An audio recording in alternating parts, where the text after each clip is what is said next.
नमस्कार दोस्तों, आप सभी का मेरे चैनल में स्वागत है। दोस्तों, आज मैं आप सभी को महाकुंभ में 5 प्रमुख स्थान में कहाँ-कहाँ घूमना है, साथ ही दूसरी सब्जेक्ट मेरी ये है कि मौनी अमावस्या के बारे में मैं कुछ जानकारी आप सभी के साथ शेयर करना चाहती हूँ। दोस्तों, कहते हैं ना कि महाकुंभ हमें बड़े भाग्य से मिला है दर्शन के लिए, तो ये मौका हमें खोना नहीं चाहिए। और इस बार जो हम 2 सब्जेक्ट पे मैं बात करना चाहती हूँ, उसमें यदि कुंभ स्नान करने चाहते हैं, तो सबसे पहले हमें कहाँ-कहाँ घूमना है, क्योंकि गंगा स्नान के बाद यदि आप प्रयागराज पहुँच चुके हैं तो वहाँ पे बहुत सारी मंदिरें हैं जिसके दर्शन करना बहुत ज़्यादा ज़रूरी है, जिसमें 5 तो मेन हैं और एक छठा भी आप रख लें क्योंकि वो शक्तिपीठ है। तो सबसे पहले आप संगम में स्नान करेंगे। संगम में स्नान का विशेष महत्व इसलिए है क्योंकि गंगा जमुना सरस्वती का मिलन हुआ है और माँ सरस्वती वहाँ से विलुप्त हो गई है।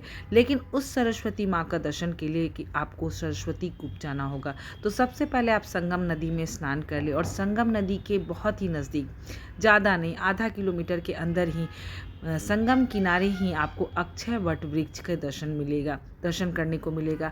यह अक्षय वट वृक्ष कहाँ है? संगम किनारे एक किला बना है। कहा जाता है कि अकबर का किला है। अकबर के किले में ही पहले तो वो हिंदू लोग रहते थे, लेकिन मुग़ल बादशाह आने के बाद वो जितने भी हिंदू क्षेत्र होते थे वो मुग़ल बादशाह उस क्षेत्र को घेर लेते थे। लेकिन अक्षय वट वृक्ष उस किले के परिसर में है। मान्यता ये है कि अक्षय वट वृक्ष के दर्शन मात्र से मोक्ष की प्राप्ति होती है और यह उस किले में है।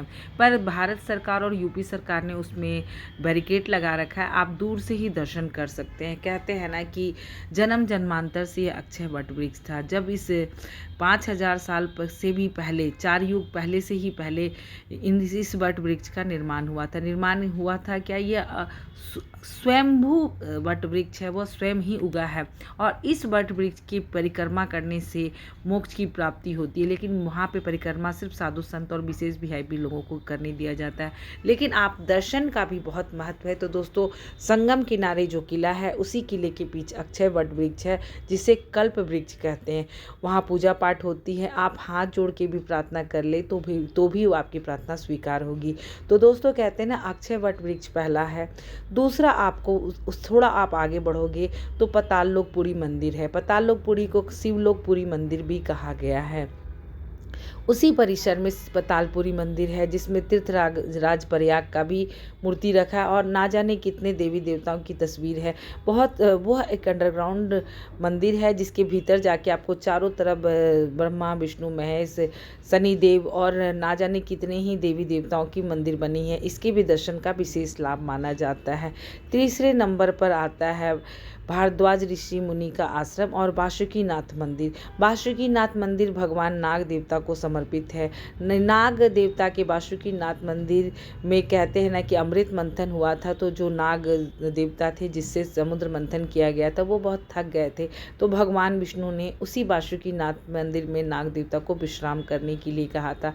तो उस बासुकी देव मंदिर में भी जाना अवश्य होता है। ये सभी क्षेत्र आसपास, ये ज़्यादा नहीं, ये 2-3 किलोमीटर के अंदर ही सारा यह फैला हुआ बना हुआ दर्शनीय स्थल मंदिर है। और ऐसे तो बहुत सारी मंदिर है। चौथे स्थान पर जो आता है वो लेटे हुए हनुमान जी का मंदिर है।